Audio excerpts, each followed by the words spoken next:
बच्चों बताओ kinetic energy का क्या फॉर्मूला होता है? बच्चों बोलो काइनेटिक एनर्जी का फॉर्मूला क्या होता है? बच्चों आवाज नहीं आई। N f by two r t. Clear है? इधर तुम समझ में नहीं आया क्या अभी? N f by two r t. अब बच्चों बताओ pv equals to n r t. तो इसी को तुम लिख सकते हो एफ बाई टू पीवी। अब बच्चों बताओ ट्रांसलेशनल की डिग्री ऑफ फ्रीडम, कोई सी भी गैस हो ट्रांसलेशन की डिग्री ऑफ फ्रीडम 3। तो काइनेटिक एनर्जी 3/2 पीवी। अब चाहे वो हाइड्रोजन हो, हीलियम हो, नाइट्रोजन हो, फर्क नहीं पड़ता है, ट्रांसलेशन की यही होगी। ये चीज क्लियर है? अब ये तुम्हें दिया हुआ है 3000 जूल, किसके लिए? नाइट्रोजन के लिए। जब वॉल्यूम है शायद 5 लीटर और प्रेशर है P। अब तुम्हें ऑप्शन दिए 10 लीटर और 2P। तो बच्चों ये डबल तो 2 इंटू 2 4 मतलब 12,000। तो अगर दोनों चीज डबल कर दोगे, वॉल्यूम भी 10 कर दिया, ये भी डबल कर दिया, तो वो कितना हो जाना चाहिए? 4 गुना। 4 गुना अगर होना चाहिए तो 3000 का कितना हो जाएगा? 12,000। 3000 का 12,000। अब ऑप्शन चेक करो, पहले में 3000 गलत है, दूसरे में 3000 गलत है, थर्ड में 20,000 गलत है, फोर्थ में 12,000 सही है। बाकी ऑक्सीजन, हीलियम, नाइट्रोजन इससे फर्क नहीं पड़ता है, क्योंकि वो ट्रांसलेशन के लिए डिग्री ऑफ फ्रीडम सेम ही रहते हैं। ये पॉइंट बच्चों भी क्लियर है? ठीक है, वापस रीड करो। Total kinetic energy of translatory motion. अच्छा, उसमें टोटल लिखा है, ठीक है, ओके। अब समझो, अगर टोटल की बात करें, सही बोल रहे बच्चों, ऑप्शन जो दिए उसमें कहीं भी ट्रांसलेशन नहीं लिखा है, उसमें टोटल लिखा है। तो उस हिसाब से अगर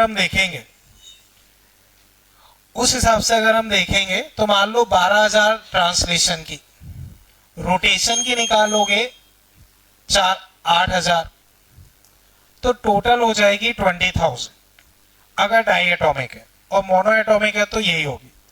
तो एक टोटल काइनेटिक एनर्जी ये 2p पे, लेकिन फिर उसमें करेक्शन हमें करना पड़ेगा, उसमें ट्रांसलेशन करना पड़ेगा, लेकिन नियॉन है तो दिक्कत नहीं है, सही है।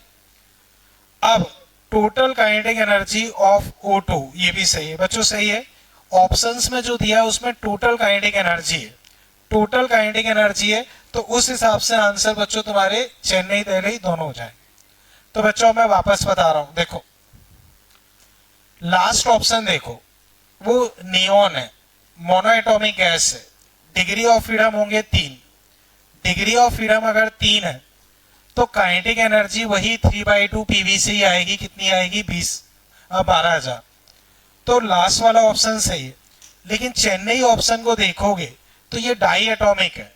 डाई एटॉमिक के लिए 3 ट्रांसलेशन के, 2 रोटेशन के, तो एक की वजह से 4,000 आई, तो 2 की वजह से 8,000, तो 12,000 ट्रांसलेशन की, 8,000 रोटेशन की, टोटल मिलके 20,000।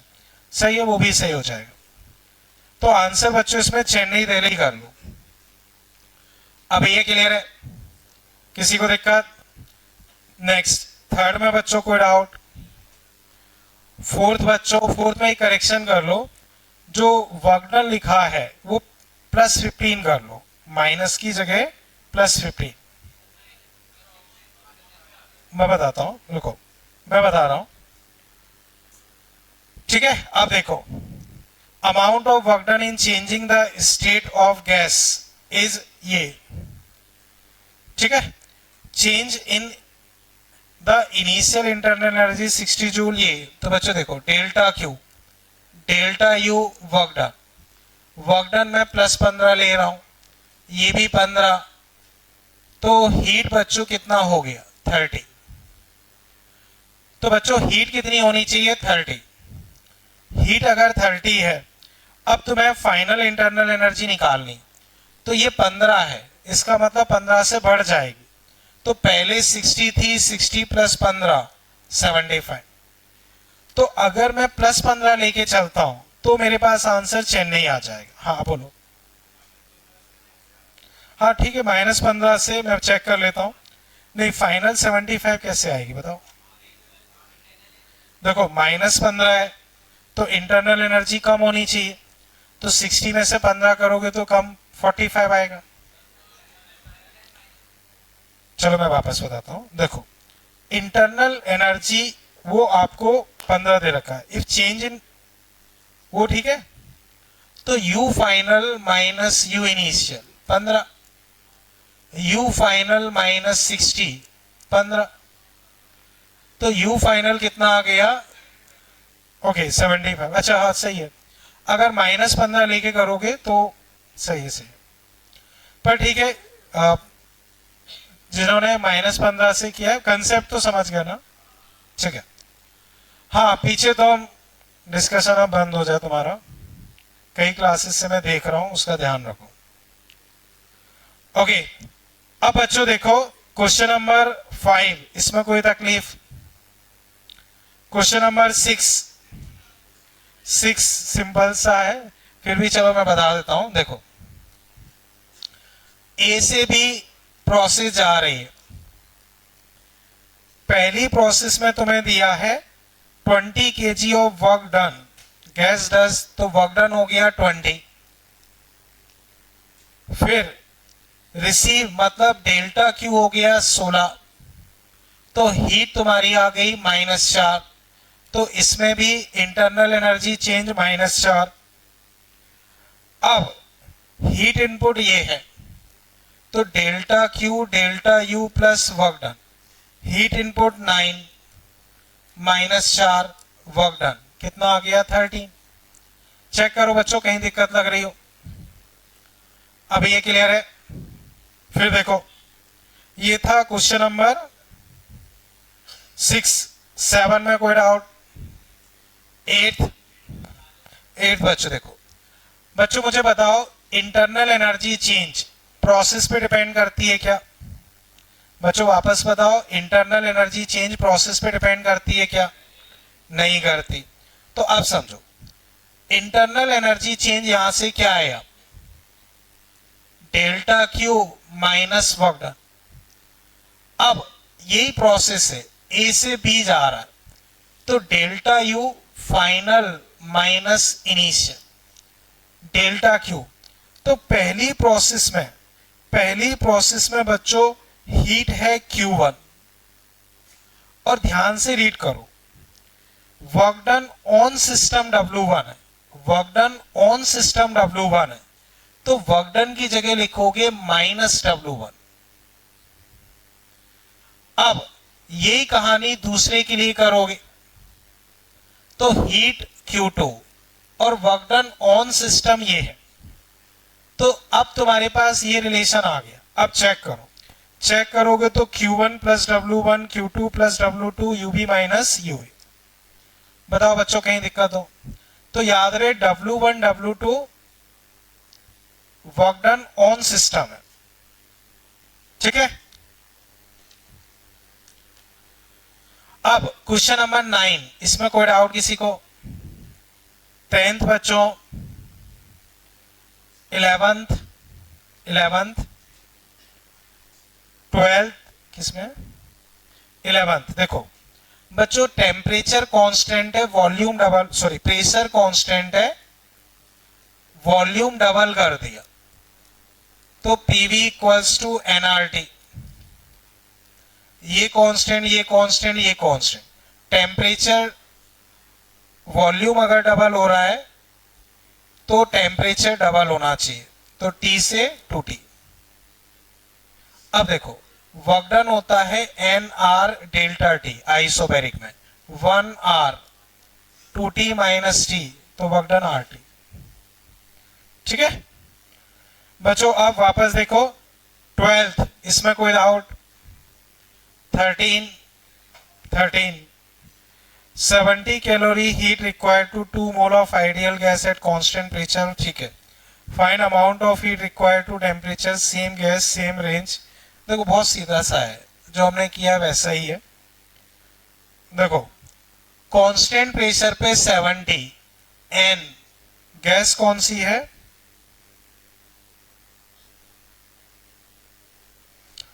सेवेंटी, ठीक है। ओके बच्चों ऐसे समझो, delta q delta u plus work done, ये चीज क्लियर है? तो डेल्टा यू बच्चों क्या होगा? Delta Q minus work done, ये चीज क्लियर है? अब देखो आइसोबैरिक प्रोसेस में वर्क डन तुम्हारा क्या होता है? N R delta T, N R delta T, ठीक है। ये 2 आर बच्चों 2, डेल्टा टी कैलोरी में 2, डेल्टा टी बच्चों 5, तो ये तुम्हारे पास आ गया 20। तो डेल्टा यू बच्चों हो जाएगा 70 माइनस 20, 50। तो बच्चों आप ध्यान से समझो, एक अच्छा क्वेश्चन है। आइसोबैरिक प्रोसेस में तुमने 70 हीट दी, 70 हीट दी, तो तुम्हें बताना है कि आइसोकोरिक प्रोसेस में इंटरनल मतलब हीट कितनी रिक्वायर्ड होगी सेम के लिए। तो आइसोकोरिक में बच्चों ये होता है delta q delta u plus work done, work done 0। तो जो इंटरनल एनर्जी चेंज होगा वही हीट होगी। अब आइसोबैरिक में जो इंटरनल एनर्जी चेंज है, जो टेम्परेचर हम दोनों में सेम ही चेंज कर रहे हैं, तो आइसोबैरिक में जो इंटरनल एनर्जी चेंज होगा वही आइसोकोरिक में भी होगा। तो आइसोबैरिक के लिए जो मैंने इंटरनल एनर्जी चेंज लगाया 50, वही यहां भी होगा, वही यहां होगा। तो इसके लिए हीट यही हो जाएगा क्योंकि ये चीज 0 रहती। बच्चों मुझे बताओ ये वाला क्वेश्चन अभी समझ पाए? आइसोबैरिक में हमने मान लो 40 से 45 टेम्परेचर किया, तो बच्चों 40 से 45 टेम्परेचर करने में जो इंटरनल एनर्जी चेंज होगा वो चाहे कोई सी भी प्रोसेस हो वो वही रहेगा, क्योंकि वो केवल टेम्परेचर पे डिपेंड करती। तो हम इसी प्रोसेस की इंटरनल एनर्जी चेंज निकालें तो 50 आ रहा, तो उसमें भी कितना आएगा? 50 ही आएगा, और 50 की हीट हो जाएगी क्योंकि वर्क डन 0 है। अब ये क्लियर है बच्चों? बच्चों फिर मुझे बताओ क्वेश्चन नंबर 14, इसमें कोई बच्चों इसमें एक लास्ट में अजम्पशन मान लो, आगे लिख लो isobaric process, assume isobaric process, assume isobaric process.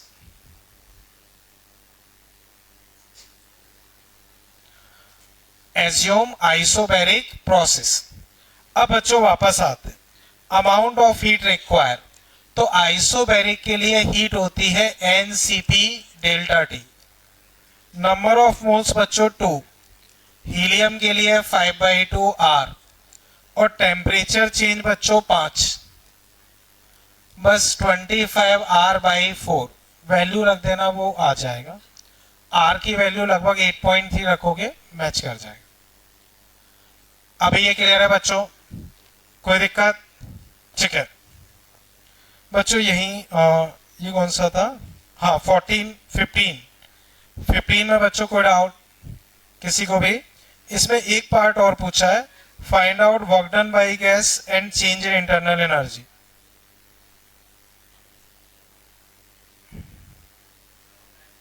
कोई नहीं, अभी कर लेते हैं।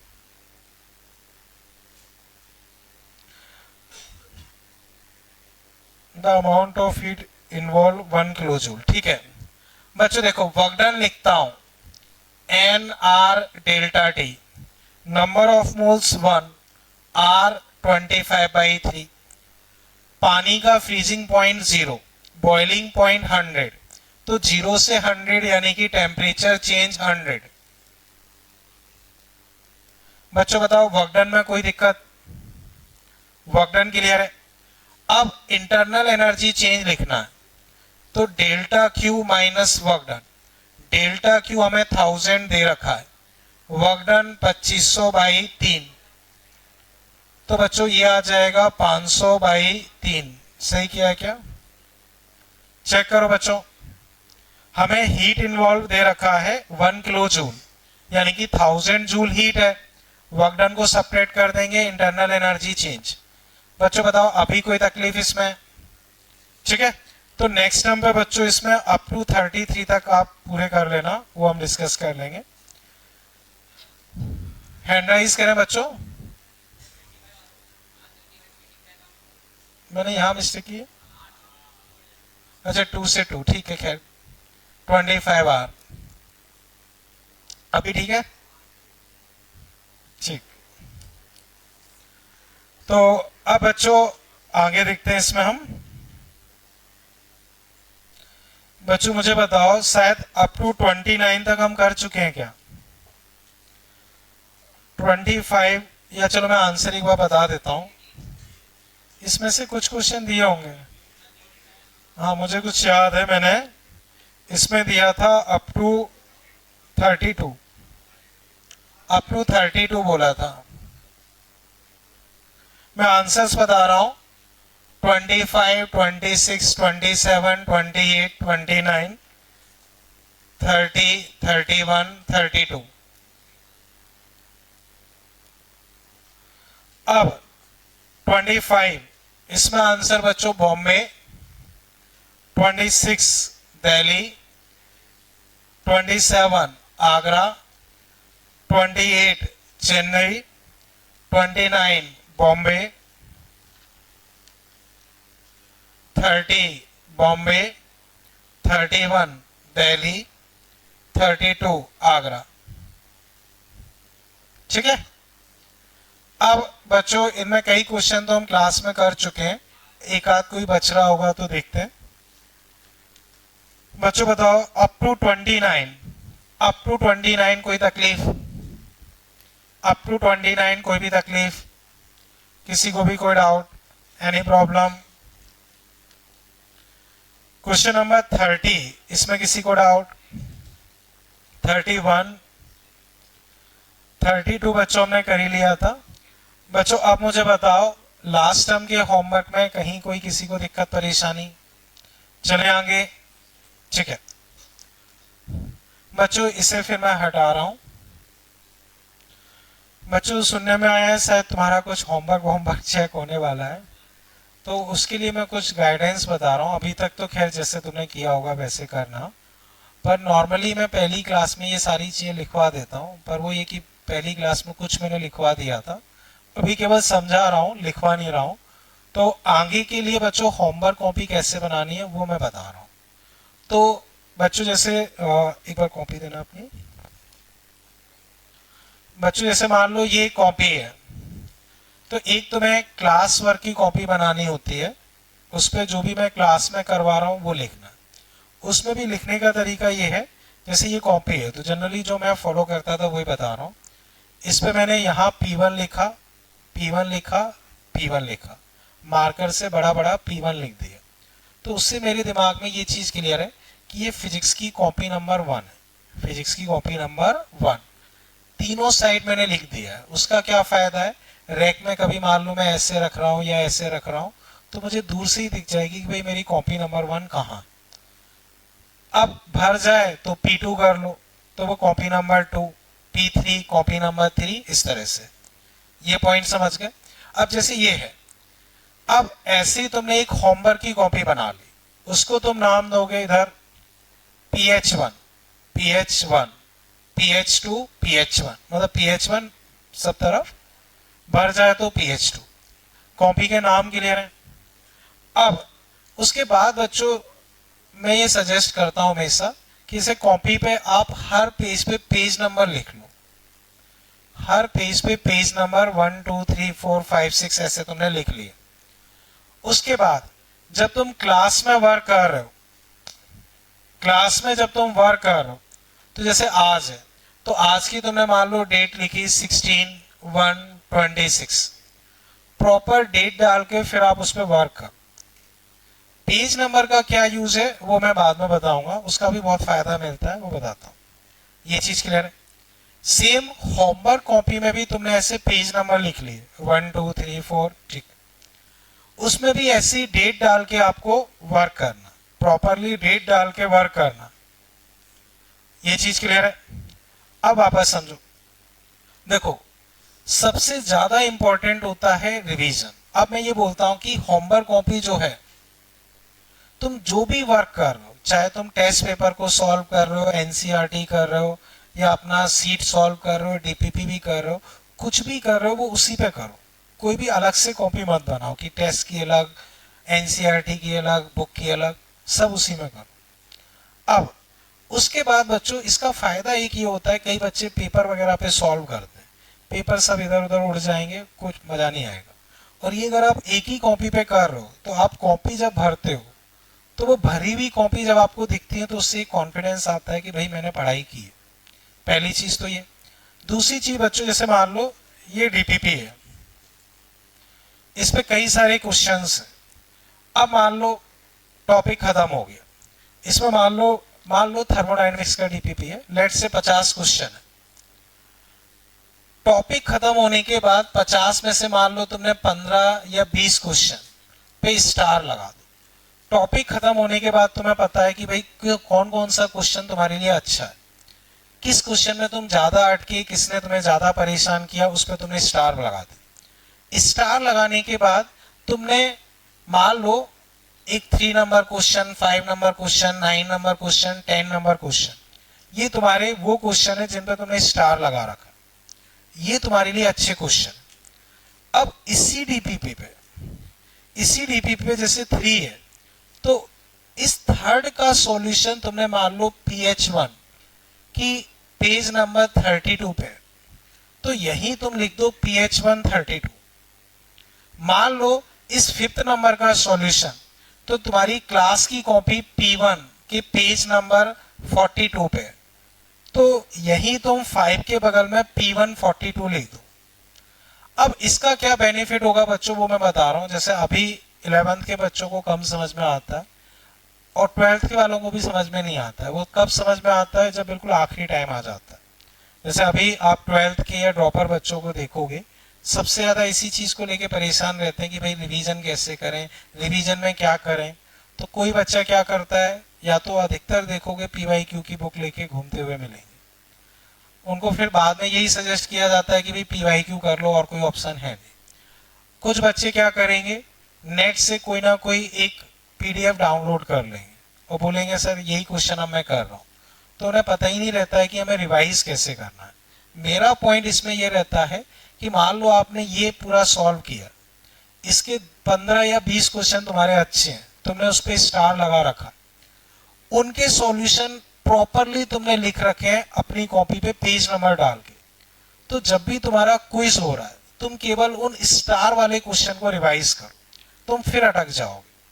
लेकिन तुम्हारे पास तुम्हारे हाथों से लिखा हुआ प्रॉपर सॉल्यूशन है, तो तुम पेज ओपन करोगे, उसे देखोगे, 70-80% क्वेश्चन तुम बड़े आराम से समझ जाओगे। 10-20% क्वेश्चन हो सकता है सॉल्यूशन के बाद भी समझ में ना आए, तो वो अलग से मुझसे पूछो। अब जिन क्वेश्चन को तुम्हें वापस सॉल्यूशन देखना पड़ रहा, उन पे तुम डबल स्टार लगा दो। जब भी तुम्हारा नेक्स्ट टेस्ट हो तुम डबल स्टार वालों को रिवाइज कर लो।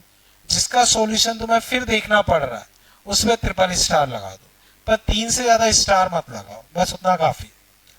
अब तुम्हारे पास रिवीजन मटेरियल बन गया, तुम्हें जब भी रिवाइज करना है, कम टाइम है तो 3 स्टार वाले क्वेश्चन रिवाइज कर लो, थोड़ा ज्यादा टाइम है तो 3+2 स्टार वाले रिवाइज कर लो, और ज्यादा टाइम है तो 1+2+3 कर लो। तो इससे फायदा ये है कि मान लो 50 में बाद में 3 स्टार वाले क्वेश्चन 5 रह गए, तो तुम्हें केवल 5 क्वेश्चन रिवाइज करने और तुम्हें कॉन्फिडेंस ऐसा रहेगा कि मुझे 50 आता है। तो वो बहुत ज्यादा मैटर करता है। अपने मटेरियल को रिड्यूस करते जाओ, जितना हो सके रिड्यूस करो, कम से कम मटेरियल अपने पास इकट्ठा रखो और उसको रिड्यूस करो, क्योंकि अभी दिक्कत नहीं होगी, अभी तुम फैलाते जाओगे, बाद में समेटने में दिक्कत है। आज से मान लो 1 महीने पहले तुमने कोई भी अच्छा क्वेश्चन किया हो, बहुत अच्छा क्वेश्चन किया, तुम्हें समझ में आ गया, बढ़िया। और खासकर जो अच्छा क्वेश्चन होगा तुम पक्का भूल जाओ। तो जो तुमने अच्छा क्वेश्चन सीखने में 2 घंटे मेहनत की होगी, 1 घंटे मेहनत की होगी, अगर आखिरी में तुम रिवाइज नहीं करोगे तो वो क्वेश्चन की पूरी मेहनत तुम्हारी बेकार है। तो जो तुम्हारे अच्छे क्वेश्चन है, जिन पे तुमने मेहनत की है, उसको रिवाइज करना बहुत जरूरी है, वरना वो पूरी मेहनत बेकार है। तो पॉइंट मेरा ये है, होमवर्क कॉपी इस तरह से आगे बनानी, जैसे मैंने बताया है उस तरह से कॉपी बनानी है। बच्चों सबको क्लियर है? नेमिंग कैसे डालनी है, पेज नंबर कैसे डालना है, उसको यूज कैसे करना। उसके अलावा चाहो तो अच्छे क्वेश्चन का तो प्रॉपर सॉल्यूशन बना के रखो ही। कई बच्चे, सबको अपनी अपनी कंडीशन पता रहती है, जिनको लगता है कि उन्हें ज्यादा प्रॉब्लम आ रही है, वो ये करें कि हर क्वेश्चन का प्रॉपर सॉल्यूशन बना के रखें और यहाँ पे मार्किंग रखें कि ये इस पेज नंबर पे है, ये इस पेज नंबर पे। तो जब आप इस पे देखोगे सबकी मार्किंग है, तो तुम्हें खुद में लगेगा कि मैंने सारे क्वेश्चन प्रॉपर तरीके से किए, और वो कॉन्फिडेंस ही बहुत ज्यादा मैटर करता है। अभी बच्चों ये क्लियर है? तो बच्चों अब आज का कार्यक्रम स्टार्ट करते हैं, ठीक है। लास्ट टर्म में मैंने एडियाबेटिक प्रोसेस है डिस्कस की थी, एडियाबेटिक की थी ना, ठीक है। बच्चों एक क्वेश्चन हम डिस्कस कर रहे हैं, उसको देखते हैं फिर। पीवी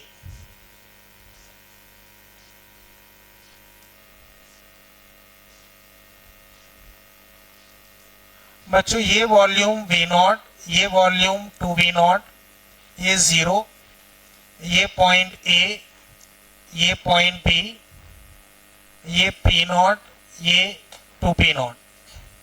बच्चों ये डायग्राम बना लो, फिर मैं क्वेश्चन लिखवाता हूं। बच्चों पीवी ग्राफ है, P0, 2P0, V0, 2V0।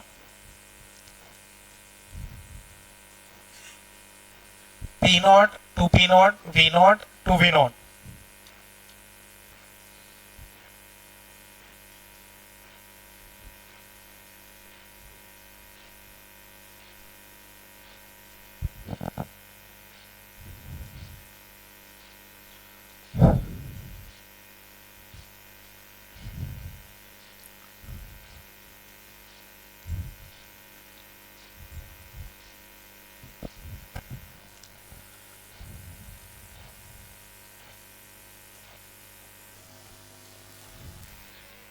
या ठीक है, जान लेता हूं।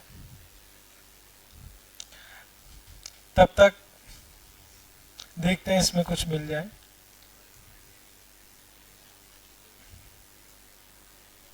इसके तो सारे कर लिए हैं। बच्चों जो थर्मो की सीट है, थर्मो की सीट, उसे देखो बच्चों।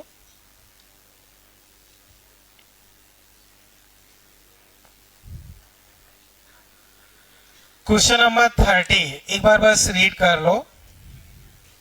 क्वेश्चन नंबर 30, उसमें थोड़ा दिमाग लगाओ, बाकी वैसा ही क्वेश्चन ये है, लगभग वैसा ही क्वेश्चन ये है।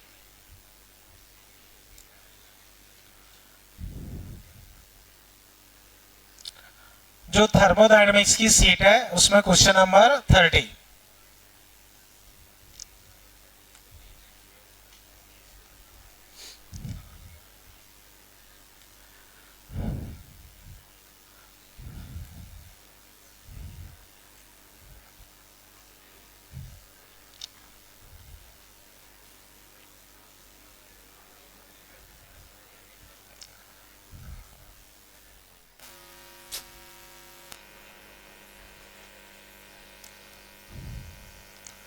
तो बच्चों वापस देखते हैं।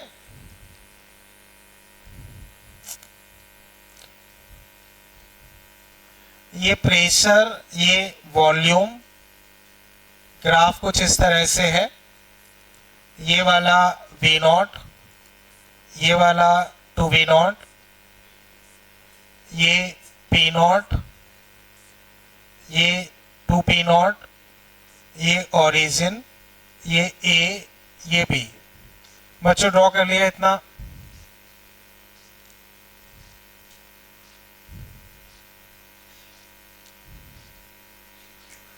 कुछ मिस्टेक? हाँ,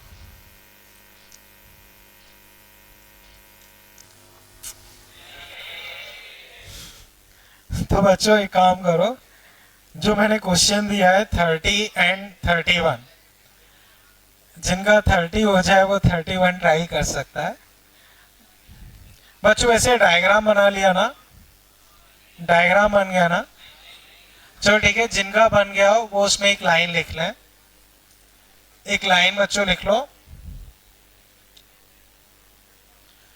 calculate work done in process AB।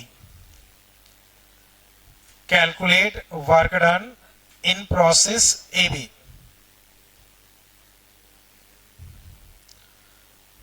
Calculate work done in process A b. तो बच्चों आंसर बोलना नहीं है, खुद से अटेम्प्ट करना है, कोई भी डिस्कशन नहीं करे। बच्चों इसी तरह का क्वेश्चन जब मैंने वर्क डन डिस्कस किया था तब आपको करवाया था, बहुत आसान सा क्वेश्चन है।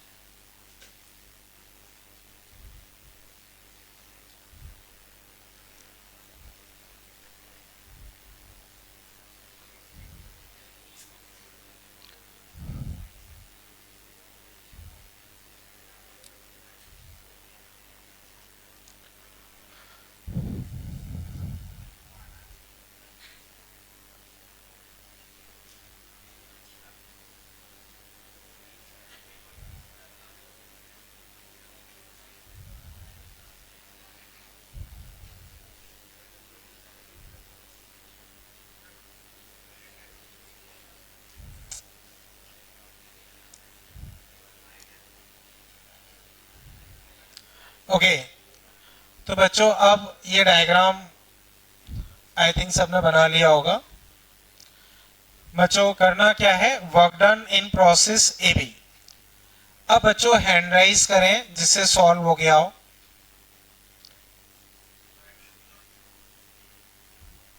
सही है बच्चों, 3/2 पी नॉट वी नॉट। बच्चों याद करो पीवी ग्राफ का एरिया क्या देता है। बच्चों पीवी ग्राफ का एरिया क्या देता है, आवाज नहीं आई बच्चों। पीवी ग्राफ का एरिया, अभी भी सो ही रहे हैं लोग। पीवी ग्राफ का एरिया वर्क डन। तो अब वर्क डन निकालते हैं। वी नॉट से टू वी नॉट, ये डिस्टेंस वी नॉट। बच्चों ये डिस्टेंस, ये 2 ऊपर था, पी नॉट, ये डिस्टेंस पी नॉट। तो बच्चों नीचे वाले डब्बे का निकालोगे तो P not into V not, और इस ऊपर वाले ट्राइंगल का 1/2 base into height. Final answer P not we not 3/2। बताओ बच्चों इसमें कोई तकलीफ? क्लियर है बच्चों ये? ठीक है, सेकंड बच्चों लिखो। कर सकते हैं पर पीडीवी से दिक्कत ये आएगी, आपको इसको फंक्शन बनाना पड़ेगा, स्ट्रेट लाइन की इक्वेशन लिखनी पड़ेगी, टफ पड़ेगा। समझ रहे हो?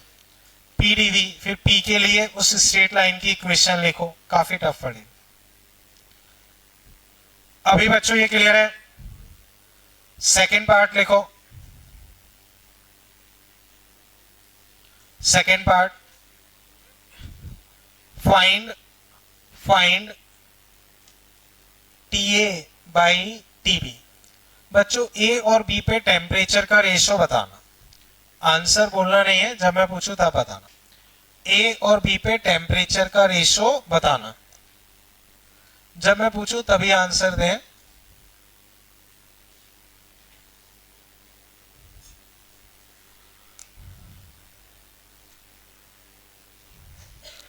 ए और बी पे टेम्परेचर का रेशो। बच्चों बताओ फर्स्ट पार्ट में किसी को डाउट, वर्क डन में किसी को भी डाउट, कोई तकलीफ? ठीक, अब इसे कर लो। सही है बच्चों। देखो पीवी इक्वल्स टू क्या होता है, पीवी इक्वल्स टू, तो टी क्या निकला, t equal to pv by nr. तो ए पे लिखोगे तो 2p not we not by nr. A पे प्रेशर 2p है, वॉल्यूम भी है। बी पे लिखोगे P not 2v not by NR. बच्चों आंसर क्या आ गया, कोई दिक्कत? अब बच्चों मेरे क्वेश्चन का आंसर दो। ए और बी किस पे टेम्परेचर ज्यादा है? ए और बी किस पे टेम्परेचर ज्यादा है? सेम है। तो क्या ये आइसोथर्मल प्रोसेस है? क्या ये आइसोथर्मल प्रोसेस है? बच्चों नहीं है। रीजन याद करो, आइसोथर्मल में पीवी ग्राफ कैसा था? ये हाइपरबोलिक ग्राफ है क्या? तो भले ही टेम्परेचर सेम है भले ही टेम्परेचर सेम है बट ये आइसोथर्मल प्रोसेस नहीं है, आइसोथर्मल प्रोसेस नहीं है। ये चीज क्लियर है बच्चों, इसमें कोई डाउट? ठीक। अब बच्चों वापस देखो, ये मान लो मिड पॉइंट है, मिड पॉइंट, मिड पॉइंट। तो अब बच्चों इसमें तुम लिख लो, बच्चों ये वाला पॉइंट क्लियर है ना? ठीक है। अब बच्चों इसमें तुम लिखो right temperature, right temperature at mid point, right temperature at mid point.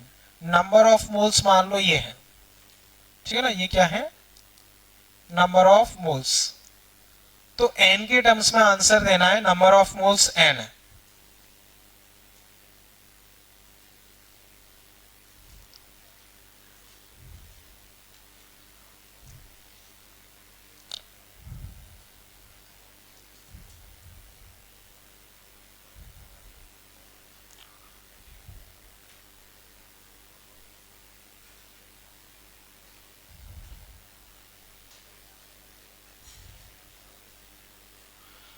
बच्चों अब हैंड राइज करें जो आंसर देना चाहें।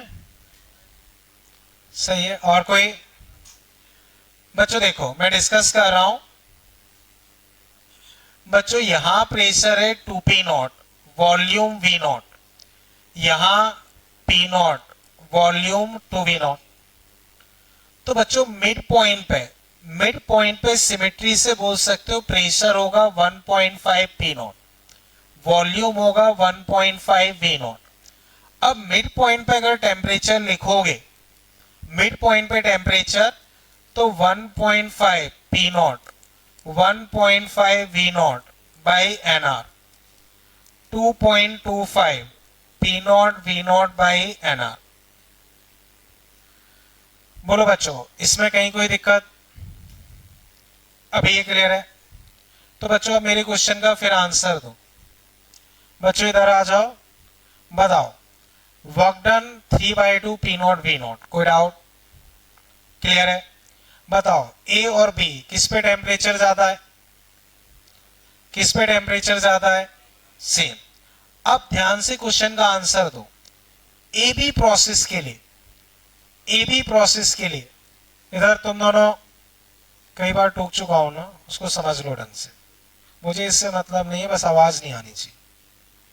हाँ वापस बच्चों समझो, ए बी प्रोसेस के लिए इंटरनल एनर्जी चेंज क्या है? ए बी प्रोसेस के लिए इंटरनल एनर्जी चेंज, बोलो बच्चों। ए बी, ए से बी प्रोसेस के लिए इंटरनल एनर्जी चेंज क्या होगा? 0। बच्चों इंटरनल एनर्जी चेंज तुम्हारा क्या होता है? NF/2 R delta T. तो बच्चों बताओ ए से बी प्रोसेस के लिए डेल्टा टी कितना है? ए से बी प्रोसेस के लिए डेल्टा टी 0, डेल्टा टी 0, तो इंटरनल एनर्जी चेंज क्या हुआ? 0। अब मुझे बताओ ए से बी के लिए वर्क डन कितना था? ए से बी के लिए work done 3/2 p not v not, internal energy change 0। अगर मैं पूछता हूं हीट सप्लाइड बताओ, वर्क डन के बराबर 3/2 p नॉट v नॉट। अब इसमें कुछ थ्योरेटिकल क्वेश्चंस रहते हैं।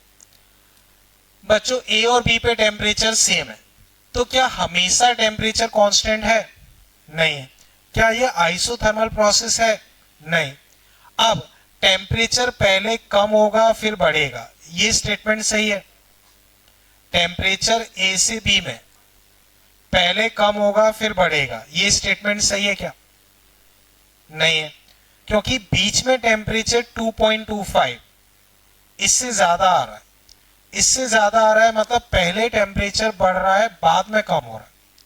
तो अगर मैं स्टेटमेंट बोलता हूं कि पहले टेम्परेचर बढ़ रहा है बाद में कम हो रहा है, ये स्टेटमेंट सही है? बोलो बच्चों, पहले टेम्परेचर बढ़ रहा है फिर कम हो रहा है, ये स्टेटमेंट सही है? अब इसी में बच्चों कई बार पूछते हैं मैक्सिमम टेम्परेचर बताओ, मैक्सिमम टेम्परेचर। तो अगर सिमेट्रिक होगा तो मैक्सिमम टेम्परेचर मिड पॉइंट पे आएगा, मैक्सिमम टेम्परेचर मिड पॉइंट पे, ये वाला। वरना प्रॉपर तरीका ये होता है कि इसकी इक्वेशन लिखो, डिफरेंशिएट करो, जीरो करो, बहुत लेंथी प्रोसेस है। लेकिन अगर सिमेट्रिक हो तो मिड पॉइंट पे मैक्सिमम टेम्परेचर होगा। ये पॉइंट क्लियर है। अब जो मैंने तुम्हें इसमें से क्वेश्चन बताया था उसे देखो बच्चों, थर्मोडायनेमिक वाली सीट, उसमें देखो question number 30, question number 30, n mole of ideal gas undergo process 1 to 2, find maximum temperature. बच्चों करो जैसे अभी हमने डिस्कस किया वैसे ही, आंसर बोलना नहीं है बच्चों।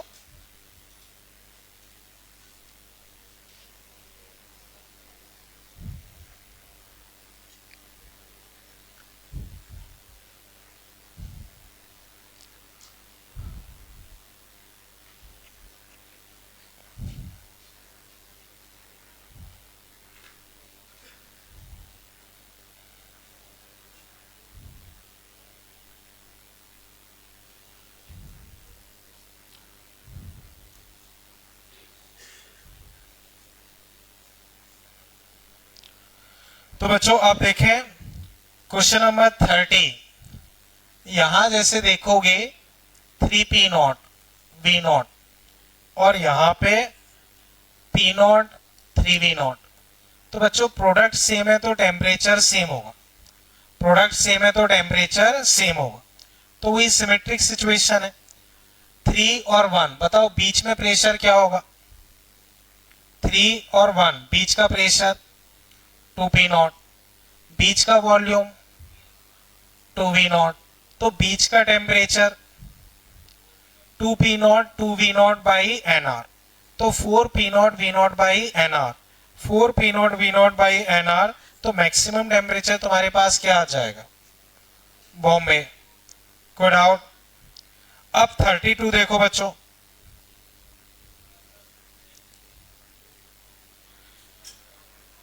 बच्चों अभी भी मैंने बताया इस प्रोसेस में टेम्परेचर क्या रहेगा, इनिशियली बढ़ेगा फिर कम होगा।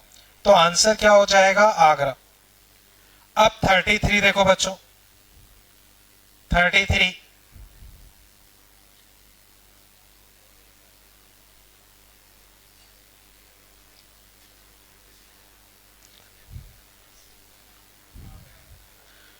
बच्चों इनिशियल और फाइनल टेम्परेचर सेम है, ग्राफ स्ट्रेट लाइन है बच्चों, वो इसी सिचुएशन में हो पाएगा। अब temperature of gas remain constant, गलत, स्ट्रेट लाइन में कांस्टेंट नहीं रहेगा। Temperature of gas first increase then decrease, ठीक है। Temperature of gas first decrease then increase, गलत है। The straight line have negative slope, तो बच्चों इसका एंगल देखो 90 से ज्यादा है तो स्लोप नेगेटिव है, आंसर ये आ गया। बच्चों कोई तकलीफ अभी इसमें? चले आगे आप, ठीक है। अब नेक्स्ट हेडिंग बच्चों तुम लिख लो polytropic process, polytropic process.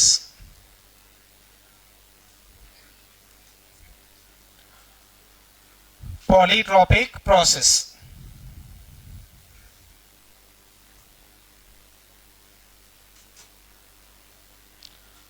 Polytropic process, इतना क्लियर है बच्चों? अब बच्चों जैसा मैंने बताया गैसेस के केस में इनफाइनाइट तरीके की प्रोसेस हो सकती है। तो बच्चों बताओ गैसेस के केस में कितनी तरह की प्रोसेस होंगी? कितने तरह की प्रोसेस होंगी? इनफाइनाइट। कुछ एक का नाम होता है, जैसे हमने आइसोकोरिक, आइसोबैरिक, आइसोथर्मल, एडियाबैटिक। अब बहुत सारी प्रोसेस और होंगी तो उनका नाम तो नहीं लिख सकते, तो उनको पॉलीट्रॉपिक बोल दिया। क्या बोल दिया? पॉलीट्रॉपिक। तो बहुत सारी प्रोसेस हो सकती है, उनको ऐसे एक नाम दे दिया पॉलीट्रॉपिक। ये चीज क्लियर है? अब पॉलीट्रॉपिक प्रोसेस क्या होगी, इसमें पॉइंट बना के बच्चों लिख लो। Polytropic process, any general process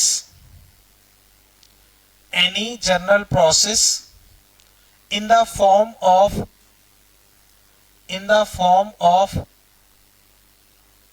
PV power alpha constant. Any general process in the form of PV power alpha constant. अब आप कहोगे सर इसमें और एडियाबेटिक में क्या फर्क है? तो एडियाबेटिक में बच्चों अल्फा की जगह क्या था और गामा की फिक्स वैल्यू होती है. जैसे गामा अगर 5/3 हो, 7/5 हो, 4/3 हो, तो अगर तुम्हें गैस दी है मोनोएटॉमिक, क्या दी है?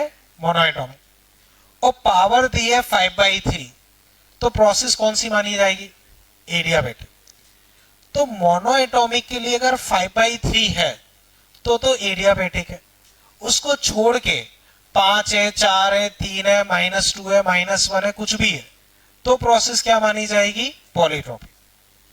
तो अगर 5/3 को छोड़ के कुछ भी है, 5/3 को छोड़ के 1, 2, 1.5, 1.3, 1.4 कुछ भी हो सकता है, तो प्रोसेस को क्या मानोगे? पॉलीट्रॉपिक. अब इधर आओ, 7/5 यानी कि 1.4, तो 1.4 है और गैस तुम्हारी H2O2 कुछ है, तो प्रोसेस क्या मानोगे? पावर तुम्हारी 1.4 है और H2O2 ये गैस है, तो प्रोसेस क्या मानोगे? एडियाबेटिक. और 1.4 को छोड़ के कुछ भी है, 2, 3, 1, -1, तो क्या मानोगे? पॉलीट्रॉपिक. ये फर्क है. अगर गामा है तो एडियाबेटिक ही मानोगे, वरना क्या मानोगे? पॉलीट्रॉपिक. ये पॉइंट समझ गए? कोई दिक्कत? ठीक है. नेक्स्ट बच्चों, इतना लिख लिया ना? Next, internal energy change. Internal energy change. तो बच्चों बताओ, इंटरनल एनर्जी प्रोसेस पे डिपेंड करती है क्या? तो कोई सी भी प्रोसेस हो हमेशा क्या होगी? N F/2 R delta T या N CV डेल्टा T. इतना कर लो.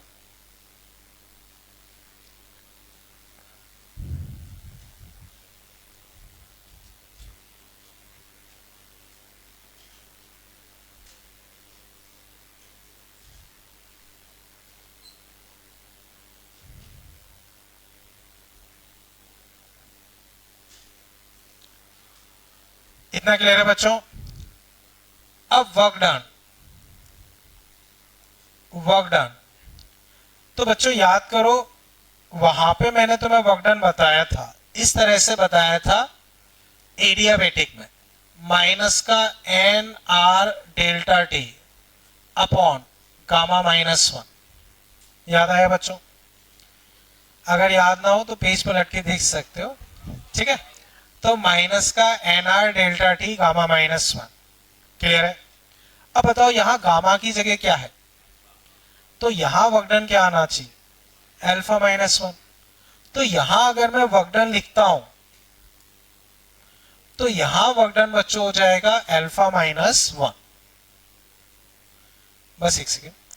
ऐसे बच्चों एक और फॉर्मेट वहां मैंने बताया था, एक और फॉर्मेट था माइनस का P final V final, P initial V initial upon gamma -1, उसकी जगह अल्फा -1. तो बच्चों अब ये आएगा कैसे? बेसिक से सॉल्व करना पड़ेगा. तुम PdV का integration, PV power alpha lengthy सी प्रोसेस रहती है, बट बेटर ये होता है एडियाबेटिक के फॉर्म में तुम याद रख लो. एडियाबेटिक का तुम्हें पता रहता है माइनस का NCV डेल्टा T. CV को तुम लिख देते हो R अपॉन गामा -1, तो बस R अपॉन अल्फा -1. तो गामा की जगह बस मैंने अल्फा लिख दिया, मेरा वर्क डन आ गया है. बच्चों हैंड राइज करें. कोई कुछ पूछ रहा था? देखो इसमें एक कंडीशन लिख लो बच्चों. अच्छा किया याद दिला दिया. इतना कर लिया ना बच्चों? यहां मैंने बताया है PV अल्फा कांस्टेंट. इसमें एक टर्म ऐड कर लो, alpha not equal to -1 and gamma. Sorry alpha 1, -1 नहीं 1. अगर मान लो अल्फा 1 हो जाता तो PV कांस्टेंट होता है तुम्हारा आइसोथर्मल प्रोसेस. PV कांस्टेंट क्या होता है? Isothermal process. तो उस केस में तुम आइसोथर्मल वाला लगाओगे। याद करो आइसोथर्मल में पीवी एनआरटी, तो पीवी कांस्टेंट, तो अगर अल्फा 1 हो जाएगा तो वो आइसोथर्मल प्रोसेस हो जाएगी, तो फिर आइसोथर्मल के हिसाब से सॉल्व करो। इतना कर लो आप।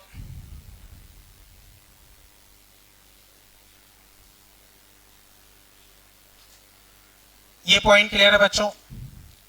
अब बच्चों इसमें जो सबसे ज्यादा क्वेश्चन पूछा जाता है वो होता है मोलर स्पेसिफिक हीट का, और उसका फॉर्मूला तुम्हें याद ही रखना है। मैं ड्राइव करूंगा पर एग्जाम में तुम हमेशा ड्राइव करने नहीं बैठोगे, तो वो याद रखना क्योंकि वो बहुत काम में आता है। जनरली पॉलीट्रॉपिक का क्वेश्चन टफ पड़ता है, क्यों टफ पड़ता है वो भी मैं बताऊंगा, बट पहले समझते हैं। इतना तो क्लियर है। नेक्स्ट बच्चों लिख लो molar specific heat. Molar specific heat, molar specific heat. तो from first law delta q delta u plus work done delta q n c delta T.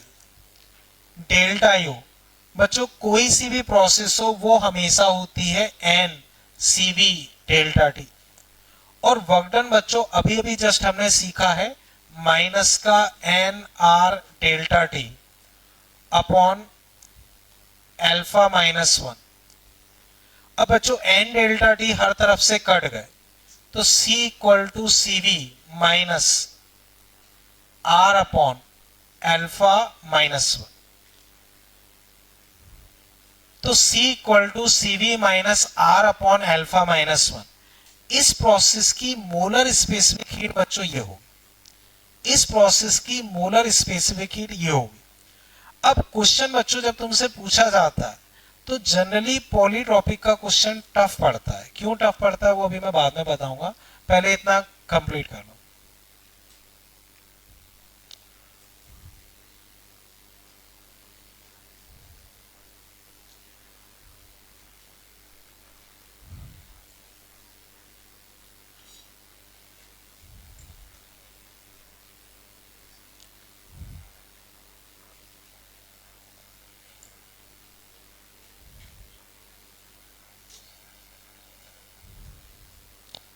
बच्चों इतना कर लिया अभी,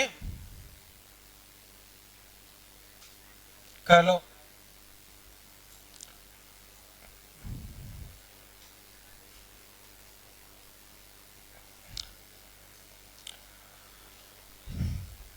बच्चों helium gas, helium gas process मैंने तुम्हें दी है P v square constant, PV square constant. बच्चों इतना लिख लो फिर मैं आगे डिस्कस करता हूं।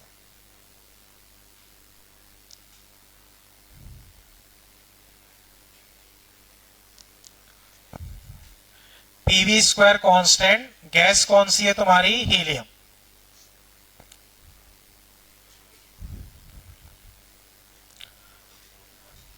बच्चों इतना भी क्लियर है। अब इसमें लिख लो तुम calculate molar specific heat for given process. Calculate molar specific heat for given process. तो बच्चों कल तुम्हारा क्विज जो रहेगा उसमें मान लो पॉलीट्रॉपिक से पहले तक का कल था ना, तो चेंज हो गया। अच्छा मंडे को हो गया क्या? चेंज हो गया है कल, शायद अल्फा ब्लू का होगा, फिर ऐसा होगा। ठीक है, खैर ठीक है। पीवी स्क्वायर कांस्टेंट, यहां तक कोई दिक्कत? हाँ बच्चों इसमें मैंने क्वेश्चन लिखवा दिया ना, calculate molar specific heat for process. तो बच्चों सेल्फ से अटेम्प्ट करें, कोई भी डिस्कशन नहीं करें, जब मैं पूछूं तभी आंसर बताएं। आंसर बोलना नहीं है, जब मैं पूछूं तभी बताना।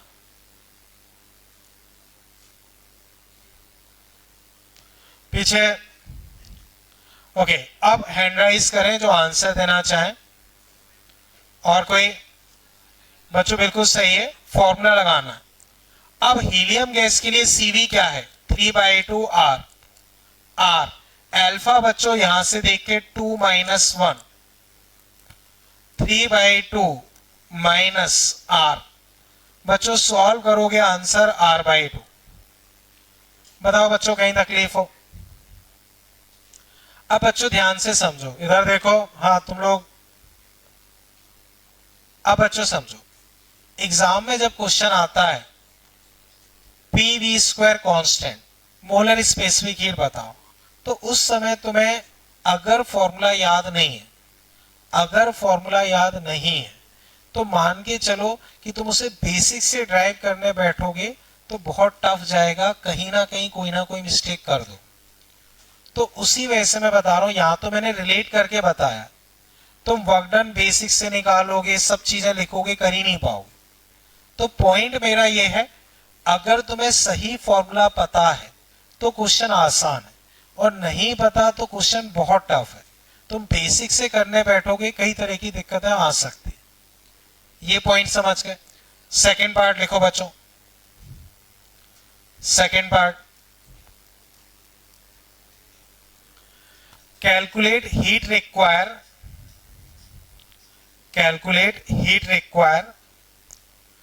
to increase temperature, calculate heat required to increase temperature from 20 degrees Celsius to 50 degrees Celsius. Number of moles is 2. Calculate heat required to increase temperature from 20 to 50 degrees Celsius. Number of moles 2. Answer बच्चों बोले नहीं, एक बार अपने हिसाब से करें, जब मैं पूछूं तब बताना।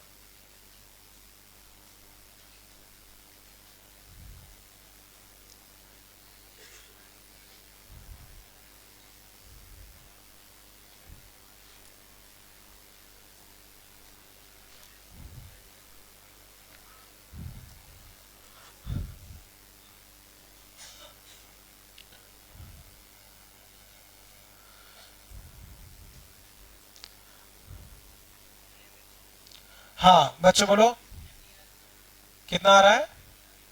30R। देख लेते हैं, देखो delta Q NC delta T, number of moles 2, C बच्चों R/2 आया, और टेम्परेचर में चेंज 50 - 20 यानी कि 30, तो 30R। R की वैल्यू अगर 25/3 रखोगे तो 250, वरना ये आंसर। बताओ बच्चों कोई दिक्कत? क्लियर है ये?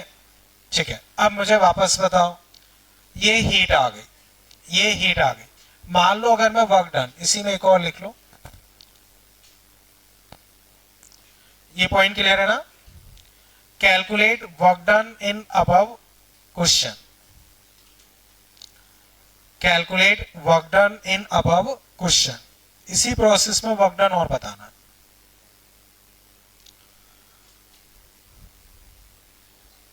तो बच्चों वर्क डन माइनस का NR delta T alpha -1, N2 R वैसा का वैसा, ये 30 अल्फा 2 - 1। बच्चों फाइनल आंसर माइनस का 60R। बच्चों चेक करो अगर मैं कोई मिस्टेक कर रहा हूं। बच्चों इसे समझ गए? इधर बच्चों वर्क डन माइनस का है ना? हाँ, माइनस का 60R। कोई तकलीफ, कोई मिस्टेक? अब कुछ क्वेश्चन का आंसर दो बच्चों। इधर देखें, देखो ये हीलियम गैस थी, अगर मान लो मैं हीलियम की जगह ऑक्सीजन गैस देता, क्या फर्क पड़ता? बस यहां तुम 3/2 की जगह 5/2 करते। ठीक है, बताओ वर्क डन पे कोई फर्क पड़ता? वर्क डन वही आता। मान लो ऑक्सीजन की जगह नाइट्रोजन देता, क्या फर्क पड़ता? Same answer. मान लो ओजोन गैस दे देता, तो वर्क डन पे कोई फर्क पड़ता? वही आंसर। इसमें क्या फर्क पड़ता? CV कितना रखते, CV कितना लिखते, ओजोन के लिए 3R, ओजोन के लिए 3R। समझ गए? अब वापस समझो बच्चों, मैंने पीवी स्क्वायर कांस्टेंट दिया, मान लो मैं पीवी पावर 3 देता, हीलियम ही गैस है, क्या फर्क पड़ता? जो आपने 2-1 किया उसकी क्या करते 3-1। मान लो मैं 3.5 दे देता, तो 3.5 - 1 -3.5 देता तो भी वही चीज रहती। समझ गए? अब इसी क्वेश्चन को बच्चों ऐसे घुमा के पूछते हैं, ध्यान से देखना। कोई प्रोसेस P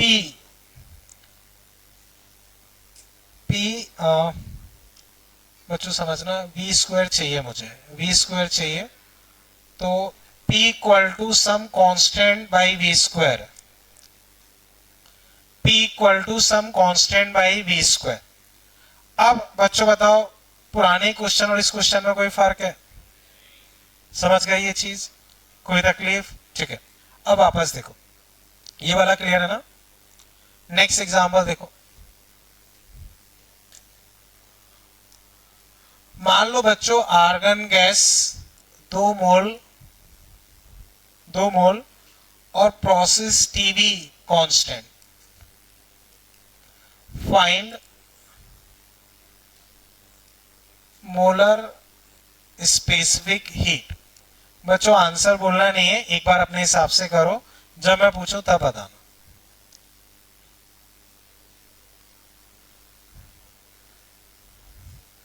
पीवी कांस्टेंट,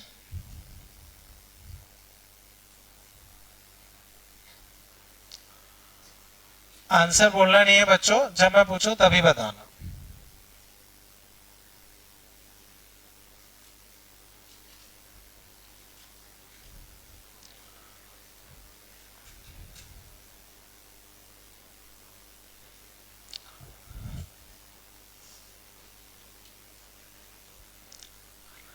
हाँ बोलो बच्चों, यही क्वेश्चन और पुराना क्वेश्चन सेम है। देखो, तुम्हें क्वेश्चन एकदम डायरेक्टली उसी फॉर्मेट में हो ऐसा जरूरी नहीं है, तुम्हें इस तरह से घुमा के क्वेश्चन दिया जा सकता है, पर तुम्हें पता होना चाहिए कि मुझे पी वी पावर अल्फा के फॉर्म में कन्वर्ट करना। तो अब टी को मैं लिख सकता हूं pv equals to nr t, तो t equal to pv by nr into v constant. यहां से देखो p v square by n r constant, p v square constant. बच्चों आर्गन हो या हीलियम हो फर्क नहीं पड़ता है, वही चीज है। आंसर बच्चों वही आ जाएगा क्योंकि सेम क्वेश्चन है, R/2। बताओ बच्चों, इसमें अभी कोई दिक्कत? इसमें कोई दिक्कत? ठीक है, वापस देखो बच्चों,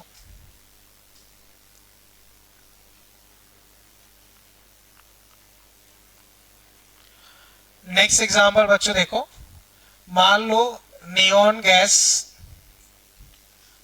गैस और प्रोसेस मैंने तुम्हें दी है T²P कांस्टेंट, T²P कांस्टेंट। तुम्हें मोलर स्पेसिफिक हीट बतानी है, एक बार अपना दिमाग लगाओ, देखते हैं।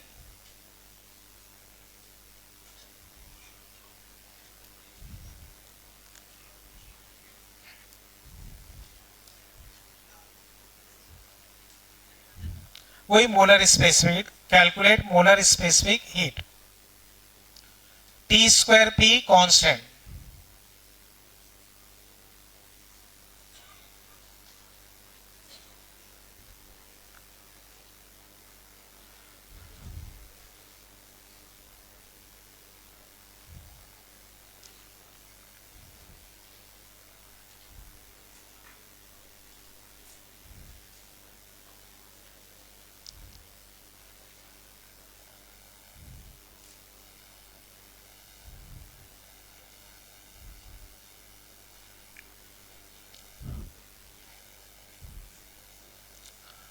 कर लिया बच्चों? बच्चों देखो, तुम्हें फॉर्मेट P और V के टर्म्स में चाहिए, तो T को क्या लिखोगे nRT बाई, देखो PV इक्वल्स टू nRT, तो T equal to PV by nR। तो पीवी बाई एनआर का स्क्वायर इंटू पी कांस्टेंट, तो P square V square into P constant. बच्चों चेक करते रहना कोई मिस्टेक करूं। P cube we square constant, दोनों साइड क्यूब रूट ले रहा हूं, तो पी वी पावर 2/3 कांस्टेंट। पूरी प्रोसेस चेक करो बच्चों, कहीं दिक्कत लग रही हो? बच्चों समझ पाए इसे? तो मैं हर हालत में पीवी के फॉर्म में कन्वर्ट करना, तो कोई भी डिफरेंट टर्म दिख रहा है उसको हटा दो। डिफरेंट टर्म क्या होगा? टेम्परेचर, और उसी फॉर्मेट में लेके आना। ये आ गया। अब बच्चों बताओ अल्फा कितना है? अल्फा 2/3, तो C equal to CV monoatomic 3/2 R alpha -1, तो 2/3 -1। सॉल्व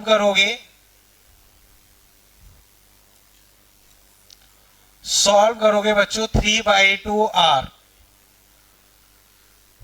माइनस का 1/3 बच्चों प्लस का 3R। मैंने सही किया है?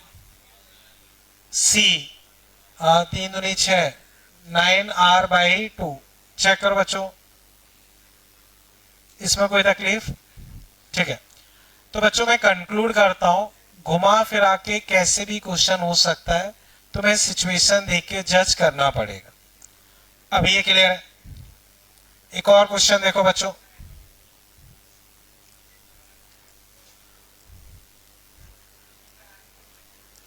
मान लो हीलियम गैस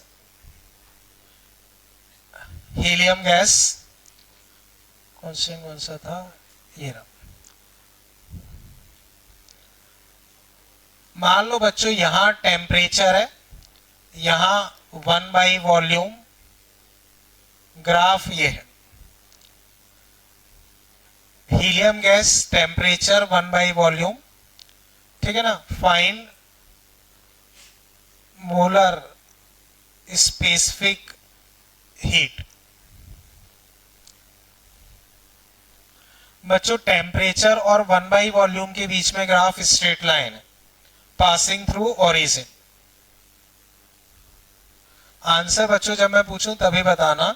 पिछले क्वेश्चन में कोई दिक्कत लग रही हो तो जरूर पूछो। पिछला क्वेश्चन समझ पाए? ठीक है।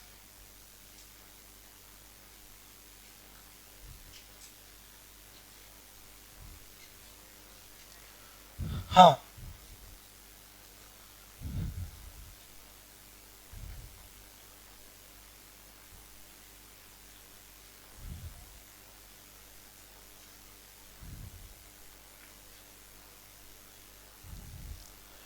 अब बच्चों इसमें हैंड राइज करें जो आंसर देना चाहें।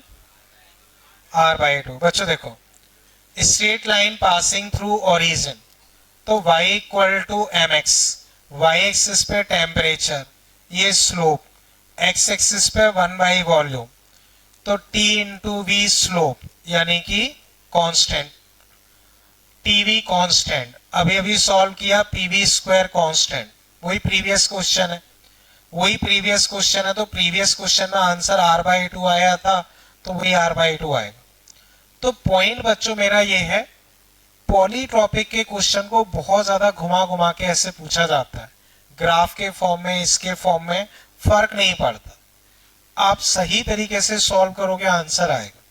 एक और पॉइंट बच्चों, पॉलीट्रॉपिक कुछ कहने वाला था, भूल गया, कोई नहीं। खैर इतना क्लियर है बच्चों? ठीक। अब बच्चों जो मैंने तुम्हें एक डीपीपी प्रोवाइड किया है उसे तुम देखो।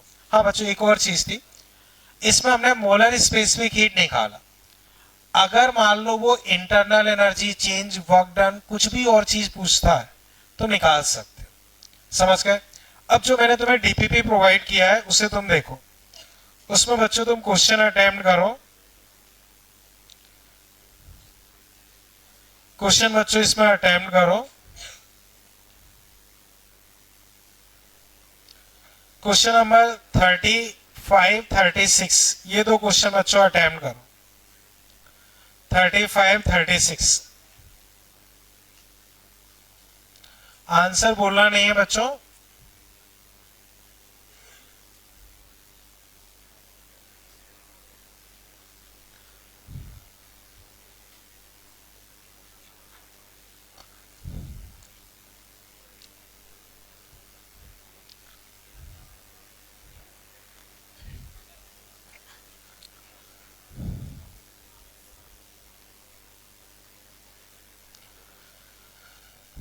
35, 36 ये दो अटेम्प्ट करो।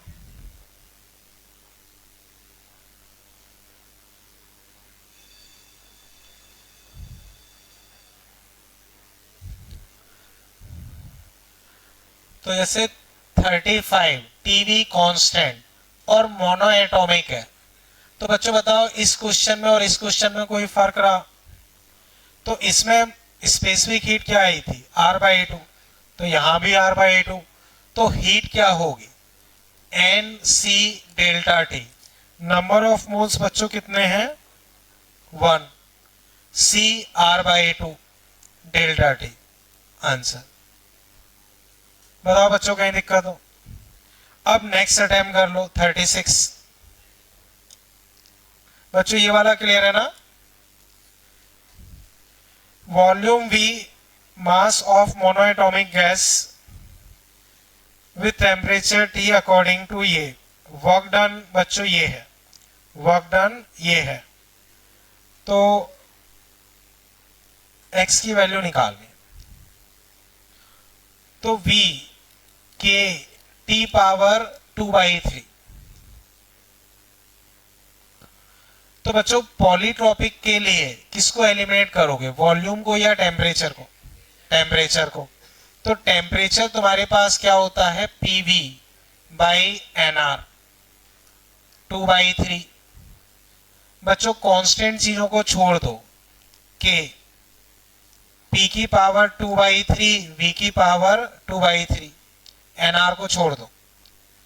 अब इसको यहां लेके आओ, तो V की पावर 1/3 के P की पावर 2/3। अब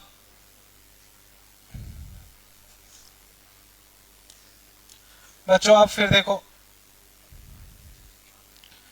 दोनों तरफ क्यूब कर रहा हूं, दोनों तरफ क्यूब कर रहा हूं, तो V = K³ P²।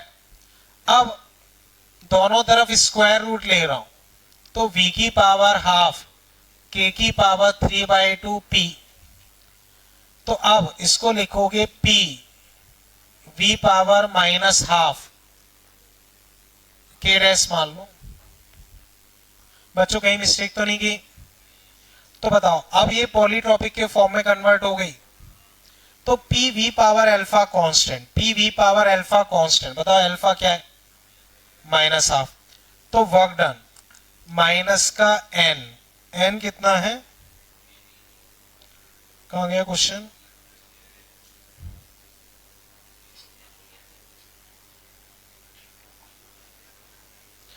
Work done when, वो नहीं दिया है, चलो सोचेंगे। n R delta T, delta T बच्चों क्या दिया है? 90 केल्विन अपॉन अल्फा -1, अल्फा कितना आया है? -½ -1 -3/2 2/3 60 NR 60 NR। अब बच्चों नंबर ऑफ मोल्स कहीं लिखे हैं क्या इन्होंने?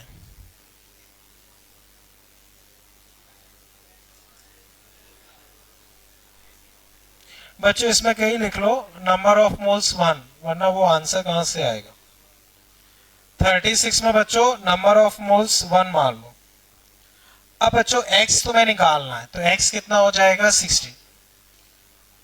बच्चों समझ पाए? अब बच्चों वापस देखना जो मैं कह रहा हूं, जनरली इस क्वेश्चन को पीडीवी उससे करोगे बहुत लेंथी और टफ जाएगा। बेटर अप्रोच ये है, पॉलीट्रॉपिक के फॉर्मूले याद ही रखो, वो बहुत काम में आते हैं। उसको ड्राइव करने बैठोगे बहुत मुश्किल है कि सही ढंग से कर पाओ। अब ये क्लियर है? तो बच्चों आप समझो, जो थर्मोडायनेमिक्स वाली सीट है उसमें तो सारे कर लेना, इसमें बच्चों तुम कर सकते हो अप टू 36 तक, अप टू 36। तो अप टू 36 बच्चों एक दो क्वेश्चन जो भी बच रहे हैं वो कर लेना, ठीक है? बाकी बच्चों मैंने बता ही दिया, जो क्विज रहेगा उसमें मान लो वही जितना अपना हो जाएगा तो उतना आ जाएगा, और क्या है।